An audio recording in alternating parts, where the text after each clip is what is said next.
খুব শিগগিরই হাইকোর্টে এটার মামলাটা দাখিল হচ্ছে। আমি তো বলছি শুধু এই এই ইস্যুতে নির্মল ঘোষদের গ্রেপ্তার করতে পারা যায়, ওরাই তো মারতে যায় কল্যাণ ব্যানার্জিকে যখন তখন কল্যাণ ব্যানার্জিকে মারতে যায়। জনপ্রতিনিধি যিনি আবার নিজেকে পানিহাটির অভিভাবক বলেন,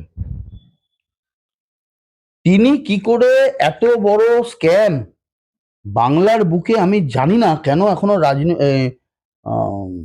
ইলেকট্রনিক্স মিডিয়ারা বা লিডিং মিডিয়ারা চুপ করে বসে আছে। আপনি লিখে রাখুন, এই ঘটনা আগামী কয়েকদিনের মধ্যে সারা বাংলার লোক ভাববে। এটা একমাত্র তৃণমূল কংগ্রেসের বিধায়ক নির্মল ঘোষের দ্বারা সম্ভব হয়েছে। আর ওনাকেই আজকে মমতা বন্দ্যোপাধ্যায় বাংলা মানে পছন্দের কথা আমি বলছি না, আমি একদম সরকারি নথি আপনাকে তুলে দিচ্ছি, আপনার মাধ্যমে সরকারের কাছে দিচ্ছি। সমস্ত টাকাটাই এই ঘোষ বাড়ি থেকে নির্মল ঘোষরা আত্মসাৎ করেছেন। নির্মল ঘোষ নিজে না, নির্মল ঘোষ এবং তার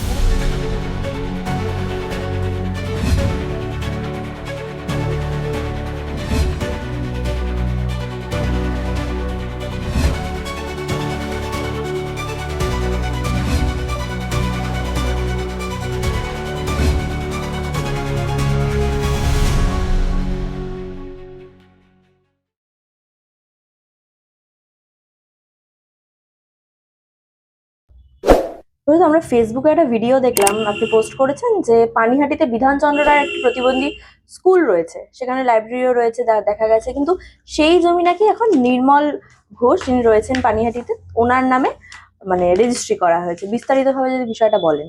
না, পানিহাটিতে বিধানচন্দ্র রায় প্রতিবন্ধী স্কুলটি ছিল, এখন আর নেই, তুলে দিয়েছে। এখন যেটা পরিষ্কারভাবে বোঝা যাচ্ছে যে এটা এদের দীর্ঘদিনের পরিকল্পনা অনুযায়ী ওই স্কুলটা করেছিল, ওই জমিটাকে ওই নিরীহ সেনদের কাছ থেকে হাতানোর জন্য বিধানচন্দ্র রায় প্রতিবন্ধী স্কুলের নাম করে ওদের থেকে জমিটাকে নিয়েছিল। তারপরে তাদের যে আসল রূপ বা আসল যে উদ্দেশ্য ছিল, পুরো স্কুলটাকে উঠিয়ে দেওয়া হয়েছে। লাইব্রেরিটা এত ঐতিহ্যশালী, পানিহাটির সেনবাড়ির লাইব্রেরি, সবাই আমরা ছোটবেলা থেকে নাম শুনেছি, বিরাট পড়ার ঘর, রিডিং রুম ছিল, প্রচুর মানুষ বই নিতে আসতেন যেতেন, সেগুলো সব তুলে দিয়েছে। তো এগুলো তার মানে ওদের পূর্ব পরিকল্পনা অনুযায়ী করেছে যে প্রতিবন্ধী ছাত্রছাত্রীরা ছিলেন, তারা আজকে আবার পুনরায় তাদের বাবা মারা যেরকমভাবে কষ্ট করে তাদেরকে মানুষ করতে হয়, যাদের প্রতিবন্ধী সন্তান আছে, ভগবান শত্রুকেও যেন প্রতিবন্ধী সন্তান না দেন, যাদের আছেন দুর্ভাগ্যবশত তাদের আবার সেই তাদের বাড়িতে নিয়ে গিয়ে কষ্ট করে রাখতে হচ্ছে। যারা শিক্ষক শিক্ষিকা ছিলেন ওই স্কুলের, তারা এখন নিখোঁজ, ছাত্রছাত্রীরাও আর নেই। আর যারা স্টাফ হিসেবে যাদেরকে দেখানো ছিল, যাদের নামে টাকা তোলা হতো, মানে স্টাফদেরকে স্যালারি দেওয়া হচ্ছে বলে ধরুন অনেক টাকা স্যালারি দেখিয়ে তারা অর্ধেকেরও কম টাকা দিয়ে বাকি টাকা এরা নিজেরা ঘোষবাড়ির পকেটে চলে যেত, তারা ওই দিয়েই চলতেন। তো তারাও আজকে পানিহাটির ইতিউতি ঘুরে বেড়ান, তাদের আর কোনো কাজকর্ম নেই, কর্মহীন হয়ে পড়েছে। তো স্কুলটাকে তুলে দিয়ে তারা এখন নিজেদের নামে ওই জমি, সেনদের ওই জমি নিজেদের নামে রেজিস্ট্রি করে নিয়েছেন। কি করে করেছেন আমি জানি না। এই জমি গভর্নমেন্টের নোটিফিকেশন অনুযায়ী গেজেট হয়ে, ক্যালকাটা গেজেট হয়ে পাবলিশড হয়ে এই জমি গভর্নমেন্টের ভেস্টেড ল্যান্ড, মানে 1 নম্বর খতিয়ানে চলে যায়। সেই জমিকে পানিহাটির বিধায়ক নির্মল ঘোষ, তৃণমূল কংগ্রেসের বাংলার বিধানসভার চিফ হুইপ, বুঝে দেখুন যে সে নয়, তিনি নিজের নামে 2005 সালে, মানে বাংলার চিফ হুইপ থাকাকালীন নিজের নামে সরকারের ভেস্টেড ল্যান্ডকে নিজের নামে রেজিস্ট্রি করে নিলেন, নিজের নামে, তার প্রয়াত ভাই স্বপন ঘোষের নামে, নির্মল ঘোষের বড় মেয়ে ছন্দা ঘোষের নামে, এবং আরেকজন দীপ্তেন্দু সরকার, তিনিও সোদপুরেরই বাসিন্দা, তার নামে, এই 4 জনের নামে এই জমিটাকে রেজিস্ট্রি করে নিলেন 31 কাঠা। তো এখন এই জমিটার এই পরিস্থিতি, স্কুলটাকে তুলে দিয়েছেন, নিজেদের নামে এই জমিটাকে আত্মসাৎ করেছেন। কিন্তু এই যে এটা তো সরকারি জমি, আমরা জানি সরকারি জমি নিজের নামে করতে গেলে অনেক আইনি প্যাচ রয়েছে, কোর্টের দ্বারস্থ হতে হয়। কোর্টও সেখানে দেখলো না যে একটা সরকারি জমি একটা ব্যক্তিগত জমিতে পরিণত হচ্ছে, ব্যক্তিগত মানুষের কাছে চলে যাচ্ছে।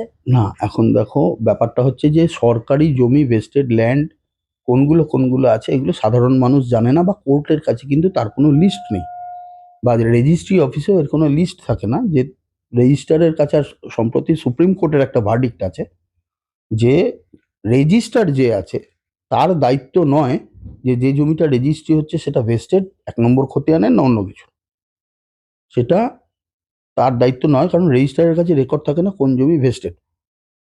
এখন এই যে একটা পশ্চিমবঙ্গের দায়িত্বশীল বিরোধী সরকারি দলের চিফ হুইপ, তিনি কি করে, প্রশ্ন এখানে, জমি রেজিস্ট্রি করার আগে কেউ কোর্টে নিয়ে যায় না।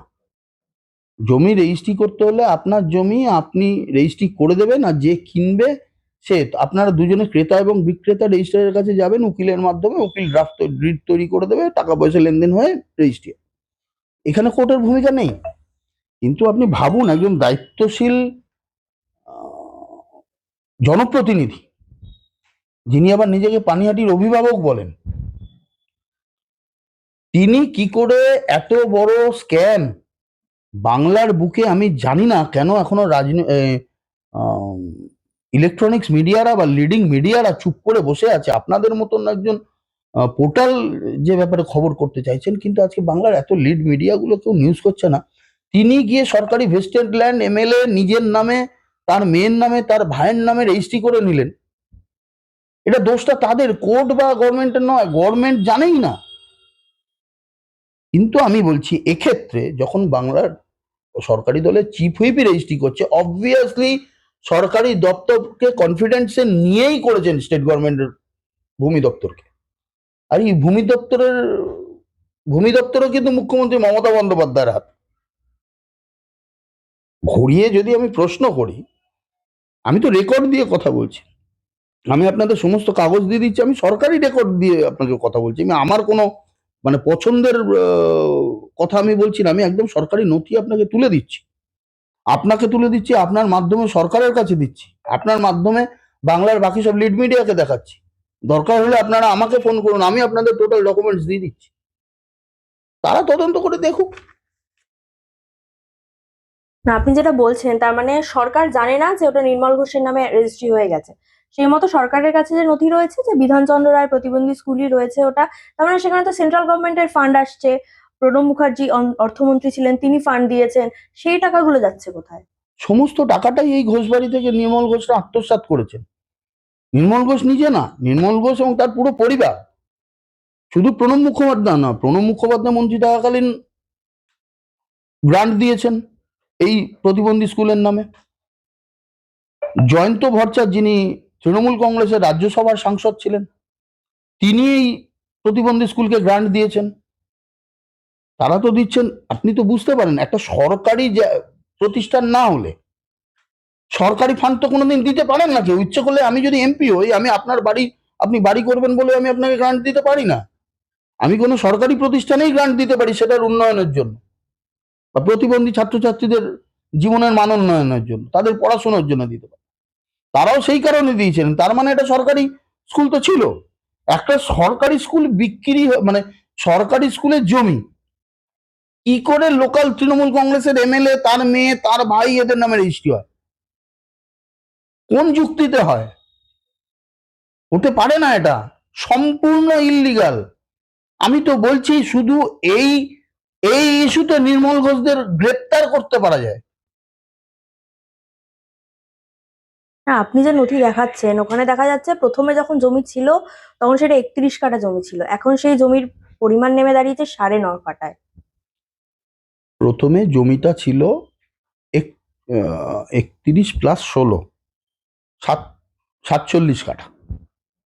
ল্যান্ড সিলিং এর আইন অনুযায়ী একজন ব্যক্তির নামে 7.5 কাঠার বেশি জমি শহরাঞ্চলে থাকতে পারে না। এটা ক্ষেত্র বিশেষে ডিপেন্ড করে। গ্রামের দিকে হলে সেটা কারো 14 কাঠা হয়, 15 কাঠা হতে পারে, যেমন দুর্গাপুরে বোধহয় 14 কাঠা একজন ব্যক্তির নামে থাকতে পারে। এটা যেহেতু কলকাতা এবং তার শহরাঞ্চলের আশেপাশে, সেটা 7.5 কাঠা ল্যান্ড সিলিং এর অ্যাক্ট অনুযায়ী আছে। এবার সেক্ষেত্রে মা এবং পুত্র সেনের, বিমল সেনের, ডক্টর বিমল কুমার সেনের স্ত্রীর নাম ছিল কল্যাণী সেন, এবং তাদের পুত্র ছিলেন সুরজিৎ সেন। এদের দুজনের নামে সরকার 8.5 কাঠা জমি এদের নামে ছেড়ে দেন, দিয়ে 47 কাঠা থেকে -16 করলে দাঁড়ায় 31 কাঠা। এই 31 কাঠা জমি ভেস্ট হয়, মানে ল্যান্ড সিলিং এর আওতার বাইরে ছিল এদের নামে, তাই ভেস্ট হয়। এবং সেই 31 কাঠা জমি নির্মল ঘোষ, তার মেয়ে, তার ভাই এবং এই সুরজিৎ, এই দীপ্তেন্দু সরকারের নামে নির্মল ঘোষ রেজিস্ট্রি করা। এবং শুধু রেজিস্ট্রি করান না, আমি আপনাদের এও তথ্য দিচ্ছি যে এই জমি রেজিস্ট্রি হয় বাম আমলে। তখন অর্থমন্ত্রী খড়দার বিধায়ক অসীম দাশগুপ্ত। অসীম দাশগুপ্তের আমলে রেজিস্ট্রি করায়। অসীম দাশগুপ্তের একজন পিএ ছিলেন গণেশ বলে, সেই গণেশকে দিয়ে সম্পূর্ণ ম্যানেজ করে টাকা পয়সা খাইয়ে এই জমিটাকে নির্মল ঘোষ নিজের নামে রেজিস্ট্রি করায়। এবং এই রেজিস্ট্রেশনে সরকারকে 5 পয়সা দেওয়া হয়নি। পশ্চিমবঙ্গ সরকার রেজিস্ট্রি করলে তো আপনারা জানেন রেজিস্ট্রির চার্জ দিতে হয়, স্ট্যাম্প ডিউটি দিতে হয়, রেজিস্ট্রেশন চার্জ দিতে হয়। 1 পয়সা দেওয়া হয়নি। এই দেখুন, আপনাদের দেখাচ্ছি, আপনারা যদি ক্লোজ করে দেখাতে পারেন। White did number 1021/2006-5, dated 31/3/2005, stamp duty exempted, registered at Barasat, north 24 Parganas. কি করে একজন পার্সোনাল লোকের নামে জমি রেজিস্ট্রি হচ্ছে, সরকার তার রেজিস্ট্রেশন চার্জ মকুব করে দিচ্ছে, এক্সামটেড? কি করে হয়? আমাকে পৃথিবীতে ব্রহ্মা বিষ্ণু মহেশ্বর এসে আমাকে কেন, কাউকে বললে কেউ মানতে পারবে না, হতে পারে না এই জিনিস। কিন্তু এটা একমাত্র তৃণমূল কংগ্রেসের বিধায়ক নির্মল ঘোষের দ্বারা সম্ভব হয়েছে। আর ওনাকেই আজকে মমতা বন্দ্যোপাধ্যায় বাংলার বিধানসভার চিফ হুইপ করে রেখেছেন তৃণমূলের। ভাবুন, ভাবতে হবে আমাকে না, সারা বাংলাকে এটা ভাবতে হবে। আপনি লিখে রাখুন, এই ঘটনা আগামী কয়েকদিনের মধ্যে সারা বাংলার লোক ভাববে। আমরা এই যে অনুপ্রবেশ বিতর্কে দেখতে পাচ্ছি মমতা ব্যানার্জি বিএসএফ কে জমি দিচ্ছে না, 50 কিলোমিটার জমি ওখানে পড়ে রয়েছে, তো সরকারি সম্পত্তিকে নিজের সম্পত্তি করে নিচ্ছে। আপনি দেখুন, এই যে জমি দিচ্ছে না বিএসএফ কে অনুপ্রবেশ আটকানোর জন্য, আপনি আবার কয়েকদিন পরে আমার মতো কেউ আবার দেখবেন বার করে দেখাচ্ছে ওই বিএসএফ কে যে জমিগুলো দিচ্ছে না, ওই জমিগুলো তৃণমূলের কারোর নামে হয়তো রেজিস্ট্রেশন করে দিয়েছে, তাই দিতে পারছে না। নাহলে কেন জমি দেবে না? সরকার টু সরকার জমি দেবে না কেন? কি কারণ? আমাকে তো কারণটা বোঝাতে হবে। পশ্চিমবঙ্গ সরকার কার অধীনে? ভারতবর্ষের অধীনে, সংবিধানের বাইরে তো নয়। তো দুটো কারণ হতে পারে। এক, মমতা বন্দ্যোপাধ্যায় চান যে বাংলায় অনুপ্রবেশ কন্টিনিউয়াসলি হোক, তাতে ওনার ভোট ব্যাংক বাড়ে, তারা এখানে এসে ভোট ব্যাংকে পরিণত হচ্ছে তৃণমূলের। আর 2, ওখান দিয়ে চোরাচালান, পাচার, এগুলো তৃণমূল কংগ্রেসের নেতৃত্বেই হচ্ছে, তাই মমতা বন্দ্যোপাধ্যায় আটকাতে চাইছেন না। আর না হয় এইরকম ভাবে নির্মল ঘোষের মতো ওখানকার তৃণমূল কংগ্রেসের নেতাদের নামে বর্ডার অঞ্চলের জমিগুলো আপনি দেখুন রেজিস্ট্রেশন হয়ে গেছে, ভেস্টেড ল্যান্ড সব তৃণমূল কংগ্রেসের লোকেদের নামে হয়ে গেছে। তাই মমতা ব্যানার্জি রিস্ক নিয়ে দিতে পারছে না, দিতে গেলেই ধরা পড়ে যাবে। এছাড়া তো এর বাইরে তো কিছু কারণ হতে পারে না। আপনারা কি ভাবছেন, এই বিষয়টা নিয়ে কোর্টের দ্বারস্থ হবেন বা রাজ্য সরকারের কাছে জবাব চাইবেন? আমরা অলরেডি, আপনাকে আমি নথি দেখিয়েছি একটু আগে, যে 31 কাঠা নির্মল ঘোষরা রেজিস্ট্রেশন করেছিলেন 2005 সালে, 2025 সালে, লাস্ট 6 মাসের মধ্যে সেই জমির পরিমাণ বিএলআরও রেকর্ডে কমে এসে দাঁড়িয়েছে প্রায় 9.5 কাঠা।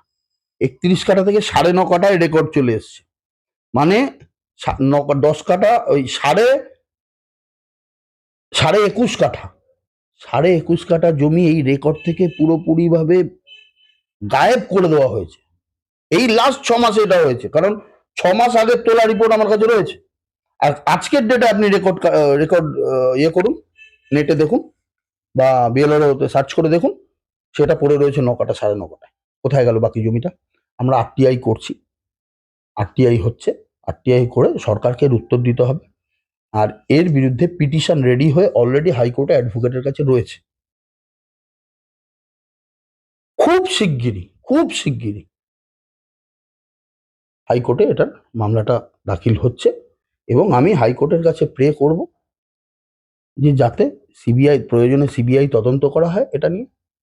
আর এটা একটা বিরাট বড় আর্থিক স্ক্যাম। নট অনলি আর্থিক স্ক্যাম, আমি অর্থের অ্যামাউন্টটা ভুলে যাচ্ছি, 10-15 কোটি টাকা এই জমিটার দাম, আমি সেটা ভুলে যাচ্ছি।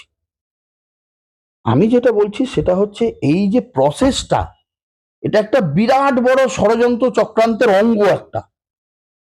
তার মানে এখানে একমাত্র সোদপুরেই এটা ধরা পড়েছে, সারা বাংলা জুড়ে তৃণমূল কংগ্রেস কতটা করে রেখেছে। এটা নিয়ে ইমিডিয়েটলি সিবিআই তদন্ত দাবি করছি এবং দোষীদের যাতে উপযুক্ত শাস্তি হয় তার প্রার্থনা করছি। জমি নিয়ে যখন কথা হচ্ছে তখন দেখা যাচ্ছে চিংড়িঘাটায় যে মেট্রোর কাজ বন্ধ রয়েছে, প্রায় 370 মিটার মতো জমি, এখনো পর্যন্ত কাজ শুরু হয়নি। হাইকোর্ট নির্দেশ দিয়েছে 15 দিনের মধ্যে কাজ শুরু করতে হবে সেখানে, ট্রাফিক ঘুরিয়ে দিয়ে। সেই নিয়েও রাজ্য সুপ্রিম কোর্টের কাছে গেছে। চলে যাবে, দেখুন ওই 370 ফুট জমি বা কাঠা জমি যেটার জন্য করছে সেটা দেখুন আবার কারোর নামে রেজিস্ট্রি, এরকম ভেস্টেড ল্যান্ড সরকারি ল্যান্ড হয়তো কারোর নামে দিয়ে দিয়েছে, তৃণমূল কংগ্রেসের কারোর নামে রেজিস্ট্রেশন হয়ে রয়েছে। আপনারা রেকর্ড ইয়ে করুন, সার্চ করুন, করলেই পেয়ে যাবেন। না হলে কেন করবে? এক নয়, মেট্রোর কাজটাকে আটকে রাখার জন্য ইন্টেনশনালি করছে। কারণ মেট্রো হলেই এখানে বলে যাবে কেন্দ্রীয় সরকার মেট্রোটাকে করে দিল। আর না হলে এরকম ভাবে কারোর নামে জমিটা করে রেখেছে, তৃণমূল কংগ্রেসের কোনো নেতার নামে এই জমি হয়ে রয়েছে ওই জমি, তাই জন্য আটকাচ্ছে। আর সুপ্রিম কোর্টে তো উনি যাবেনই, আর সুপ্রিম কোর্টে তো ওনাকে ওনার পয়সা দিয়ে লড়তে হয় না, আপনারা আমার পয়সা দিয়ে লড়েন। তাই সুপ্রিম কোর্টে এক একটা উকিলকে 10 কোটি 15 কোটি টাকা ভিজিট দিয়ে এক একদিনে আপনার আমার পয়সা দিয়ে লড়াই চলছে, ওনার তো কিছু যাচ্ছে আসছে না। উনি খালি চাইছেন যতটুকু সময় কিল করা যায়, কারণ 2024-এ ইলেকশন ডিক্লেয়ার হতে 1 মাস বাকি। উনি ততক্ষণ যে করে হোক নিজেকে ডিফেন্ড করে যাচ্ছেন। জানেন 2024-এ আমি ক্ষমতায় না এলে তারপর তো আমার জেল হবে আমি জানি, আর যদি ক্ষমতায় চলে আসি তাহলে তো আবার আমি এগুলোকে চালিয়ে নিয়ে চলে যাবো, আর কি কি করবো। একটু অন্য প্রসঙ্গে দুটো প্রশ্ন করি। অভিষেক বন্দ্যোপাধ্যায় দীর্ঘদিন ধরে লোকসভার সাংসদ রয়েছেন এবং বাজেট অধিবেশন চলছে ইতিমধ্যে। তিনি সেখানে গিয়ে বলছেন যে বাচ্চা জন্মালে, বাচ্চা জন্মানোর পর দুধ, ডাইপার, স্কুল, প্রি স্কুল, তারপর হাই সেকেন্ডারি সব পড়াশোনায় নাকি কর লাগে, কিন্তু আমরা যতদূর জানি যে এগুলো থেকে কর উঠে গেছে। মানে উনি এটুকুও জানেন না। আপনার মনে হয় যে অভিষেক বন্দ্যোপাধ্যায় বাজেট সম্পর্কে কিছু বোঝে? আপনার মনে হয় রাজনীতিতে জীবনে যে ছাত্র রাজনীতি করেন, ছাত্র রাজনীতিতে আমরা ছাত্র রাজনীতি করেছি, আমি সিটি কলেজের জিএস ছিলাম, জেনারেল সেক্রেটারি ছিলাম, আমরা কলেজের বাজেটে অংশগ্রহণ করতাম। ছোটবেলা থেকে বাজেট দেখতে দেখতে বড় হয়েছে, তারপর পৌরসভায় এসেছি, পৌরসভায় প্রতি বছরের বাজেট দেখেছি, বাজেটের উপর বিতর্ক হয়েছে, বাজেটের উপর বিতর্কে অংশগ্রহণ করেছি, বাজেটে কোথায় ভুল কোথায় ঠিক করেছি। অভিষেক বন্দ্যোপাধ্যায় কোথায় বাজেট দেখেছে জীবনে? বাজেট নামটা শুনেছে তো হেলিকপ্টারে চড়ে এসে নামার পর, যে বাজেট বলে এখানে আবার একটা কিছু হয়। মমতা ব্যানার্জি বাজেট বললে আমি শুনি, অভিষেক ব্যানার্জি বাজেটে কি আছে না আছে, কর আছে না আছে বোঝেই না।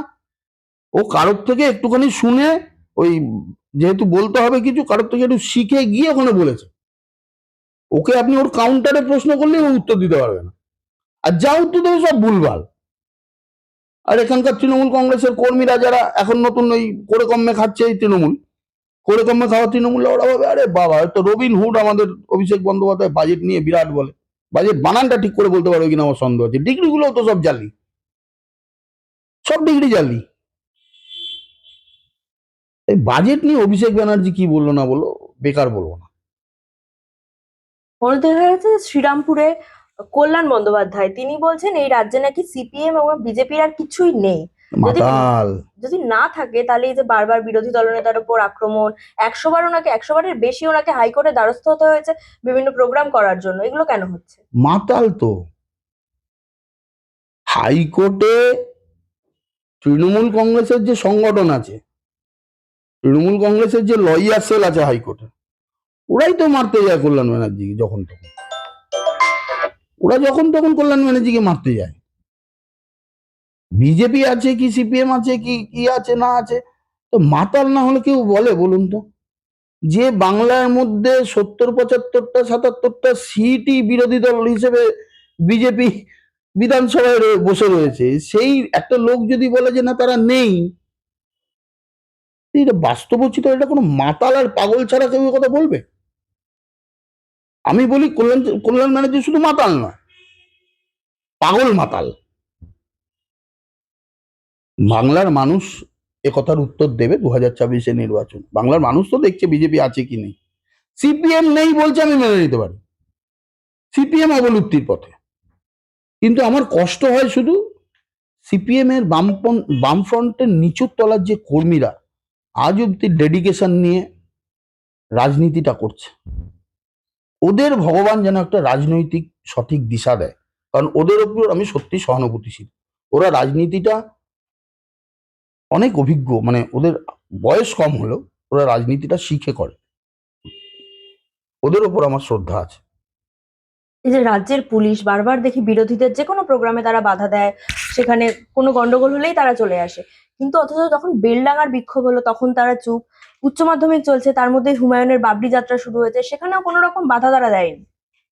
এগুলো সবটাই সুয়োরানি দুয়োরানি, বোঝেন, সবটাই সুয়োরানি দুয়োরানির খেলা চলছে। মানে মুসলিমরা মমতা বন্দ্যোপাধ্যায় সুয়োরানি, মানে সুয়োরানি মানে যে সুরানী এই অর্থে তো বলে সুয়োরানি, আর দুয়োরানি মানে যাকে ব্যঙ্গ করা হয়, হ্যাটা করা হয়, কেউ শ্রদ্ধা করে না, পাত্তা দেন। বাংলার আপামর জনসাধারণ হচ্ছে মমতা ব্যানার্জির দুয়োরানি, আর একমাত্রই মুসলিমরা একটা বিশেষ সম্প্রদায়, তারা মমতা বন্দ্যোপাধ্যায়ের কাছে দুধেল গাই এবং সুয়োরানি। তাই উচ্চ মাধ্যমিক পরীক্ষার জন্য আমরা ভারতীয় জনতা পার্টির লোকরা, সিপিএম বলুন, কংগ্রেস বলুন, সবাই সারা পশ্চিমবঙ্গে কিন্তু আমরা সমস্ত রাজনৈতিক প্রোগ্রাম মাইক লাগিয়ে বন্ধ করে রেখেছি, করছি না। কেন? উচ্চ মাধ্যমিক পরীক্ষার্থীদের, মাধ্যমিক পরীক্ষার্থীদের যাতে অসুবিধা না হয়। কিন্তু একমাত্র ওই বিশেষ সম্প্রদায়কে মমতা বন্দ্যোপাধ্যায় ছাড় দিয়ে রেখেছে। আর উনি বলছেন শুক্রবার ওরা একটুখানি বিক্ষোভ টিক্ষোভ করে। শুক্রবার কারা করে? শুক্রবারটা সারা ভারতবর্ষের মানুষ জানে মুসলিমদের জুম্মাবার। শুক্রবার স্পেসিফিক ডেটটা কি করে মমতা ব্যানার্জি বলছে আপনি ভেবে দেখুন তো। মানে কতটা বড় উদ্যত্ত যে আমায় কেউ কিচ্ছু বলা নেই, আমি যা খুশি বলতে পারি, যা খুশি করতে পারি। মানে স্পেসিফিক বলে দিচ্ছে শুক্রবারে ওরা একটু বিক্ষোভ দাঙ্গা ফাঙ্গা করে, ওতে কিছু বলা যাবে না। তাই করছে মমতা বন্দ্যোপাধ্যায়, ওনাদেরকে লেলিয়ে দিচ্ছেন রাজনৈতিকভাবে। এই যে হুমায়ুন কবির ফবির বলছেন, সব যখন রেজিনগরের বাই ইলেকশন করেছিল তখন যা যা সরঞ্জাম ওর কাছে কলকাতা থেকে যাওয়ার ছিল ওগুলো আমি হাতে করে দিয়ে এসেছি। সদ্য তৃণমূল কংগ্রেসে জয়েন করে রেজিনগরের বাই ইলেকশন লড়ছিল। তো আমি জানি হুমায়ুন কবির কি জিনিস, টাকা ছাড়া কিচ্ছু বোঝে না। একটা বিরাট বড় ফান্ডিং মুসলিমদের তরফ থেকে, তৃণমূল কংগ্রেসের তরফ থেকে ওর কাছে যাচ্ছে, আর এই বাবরি মসজিদের নাম তুলে মুসলমানদের মধ্যে একটা ধোয়া তোলার চেষ্টা করছে। এইসব করে একটা খেলা করার চেষ্টা করছে, হাড্ডাবাড্ডা। আবার নিজেই বলছে যে দুটো আসনে দাঁড়াবো, জিতে মমতা ব্যানার্জির কোলে গিয়ে বসবো, মমতা ব্যানার্জি জামাই আদর করে আমায় নেবে। তার কথার উত্তর দিয়ে বেকার লাভ আছে? এখন শেষ প্রশ্ন, কিছুদিন আগে আমরা এসএসসি স্ক্যাম দেখেছি, এখন দেখা যাচ্ছে যে সিলেবাস শেষ হয়নি অথচ উচ্চ মাধ্যমিক পরীক্ষা হচ্ছে, পর্ষদ দোহাই দিচ্ছে ভোটের জন্য হচ্ছে, তার মানে পুরো শিক্ষা ব্যবস্থাটা কি ভেঙে যাচ্ছে আমাদের রাজ্যে? যাকে নিয়ে কথা শুরু হয়েছিল নির্মল ঘোষ, তার নিজের বড় পুত্রের বউ পুত্রবধূ, উনি নিজেই তো এসেছে স্ক্যামে শিক্ষকতার চাকরি গেছে দুর্নীতির দায়। তো এটা তো এদের ঘরে মানে এটা নিজেদের পারিবারিক অধিকার করে নিয়েছে। আর এই যে আপনি প্রশ্নটা করলেন, এটাও একই প্রশ্নের উত্তর, যে এদের কাছে এগুলো কোনো ম্যাটারই না, এগুলো এরম ভাবেই চলছে, চলবে। আর কত অনিয়মের কথা প্রশ্ন করবেন, করতে করতে আপনারও মুখ ব্যথা হয়ে যাবে। কত বলুন তো, বাংলার কোন দিকটায় স্ক্যাম নেই? পুরোটাই স্ক্যাম। এসএসসি পরীক্ষা, এইচএস পরীক্ষা, এদের কাছে আর কোনো ব্যাপার নয়, এরা ছেলে খেলা করে দিয়েছে ব্যাপারটা। অসংখ্য ধন্যবাদ।